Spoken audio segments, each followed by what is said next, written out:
As Cybertron's core continues to shut down, and with the Allspark nowhere to be seen since the Battle of Helix, more and more subterranean life forms have surfaced looking for Energon. These Insecticons, similar to the Quintesson armies and some of the clones, come in many variations. The one I currently have in an experimentation tube for study appears to be but a simple drone, not dissimilar to the B-1 battle droids from the Quintesson Wars. My research has revealed that Insecticons have the capacity to ingest 95% of all known matter and then reshape it to a crude form of their choosing. Though they cannot sustain themselves through this process, it allows them to build structures of massive proportions. Insecticons communicate on a specific ultrasonic frequency. I have found that I can manipulate exactly 85.7% of their species through this method, the exceptions being shrapnel, bombshell, and kickback. Those anomalies appear to be more evolved and require more finesse in their manipulation. Remarkably, Insecticons are able to clone themselves without protoforms or pre-built shells. However, in a similar vein to the clone troopers from the Quintesson Wars, each generation removed from the original proves to be progressively inferior. Looking to improve on their simple design, I have augmented the strength of select Insecticon swarmers. I call this new breed Bruisers. Shockwave's log. Notes have been made on the more evolved Insecticon trio. I have studied that Bombshell prefers advanced combat strategy and weaponry as opposed to relying on his natural instinct. And for this reason, he is a most dangerous adversary. My research also indicates that Kickback's mind and thought processes have proven psychotic and unpredictable. And Shrapnel, who is by far the most dangerous Insecticon, enjoys torturing his prey with electricity. Must investigate potential countermeasures should they go rogue. I am annoyed by the perceived value of this inconsequential Energon Lake. It is but a minuscule puddle compared to what the tower next to it could truly give us. Inferior minds like Starscream's have misjudged this structure as a simple Energon refinery. However, my research has revealed it to be so much more. The ancients built it to tear the fabric of space and time itself and open gateways to distant galaxies high in the orbit of Cybertron. I look forward to exploring this new technology. Perhaps we can find a new world filled with resources and energy we could use to reboot Cybertron's core. Give a Decepticon a piece of Energon, and he will function well for one cycle. But give a Decepticon access to quite possibly the last space bridge ever on Cybertron, and he will thrive for a lifetime. Starscream needs to stop staring at the lake and lift his gaze to the heavens, for amongst the stars lie oceans of untapped Energon. What an unexpected surprise! A small team of Autobots have been captured by my Insecticons. Their leader Grimlock is an impressive specimen indeed. I will enjoy breaking them all, as I have with defective clones and any Jedi that may have survived the Great Purge of Iacon. Shockwave's log 77839. The subject's core functions are operating within tolerable levels, despite complications encountered during microsurgery. The power readings have now increased tenfold, thanks to my rerouting Energon feeds from all but the most basic cerebro circuitry. Advisory to all Decepticons within range of this transmission.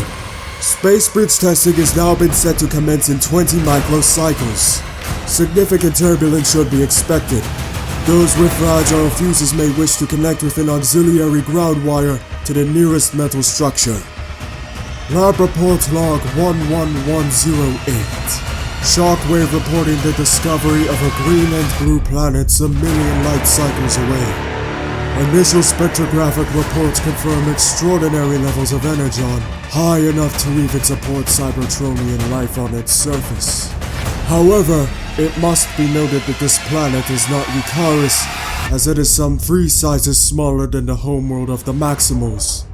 Oddly, the target planet's surface is not composed of metal. Most of its ore lies closer to its hot magma core. It must also be noted that the planet is quite volatile. Its surface teems with volcanic eruptions and earthquakes, not unlike the volcanic colony planet of Char. Lab report number 1154. Target planet observation continuing. Scans once again prove my hypothesis that it is rich with raw energy, but research also indicates it is infested with primitive carbon-based life forms, both botanical and reptilian. I have examined the target world's most ferocious creatures and used it for inspiration in my latest experiments. Seldom have I seen a being so eloquently brutal as this 3-horned, armor-plated quadrupod. Exact dimensions and scale noted for future possible drone or even Decepticon redesign. Lab report number 1161. Codename Tyrant. Experimentation continues. Effectively meshed Autobot source code with most ferocious of creatures detected on target planet. 2 powerful hind legs, a heavy tail to act as a counterbalance to the longest and heaviest jaw I have seen. Though physically powerful, this form lacks any intelligence to pose a threat to Decepticons. However, it has also proven to be among the most vicious of those that I have researched. Splice made with Autobot Soldier Grimlock. Further strength harvested by rerouting power from central intelligence processing to legs, jaws, and arms. Lab report number 1162. Codename Assassinox. Source code of Autobot's bruiser combined with a large shell-backed creature with 6 spiny legs. The natural curves of the creature's exoskeleton are rather stunning in their elegance. Together with a seemingly innate attack instinct, this hybrid species should prove formidable indeed.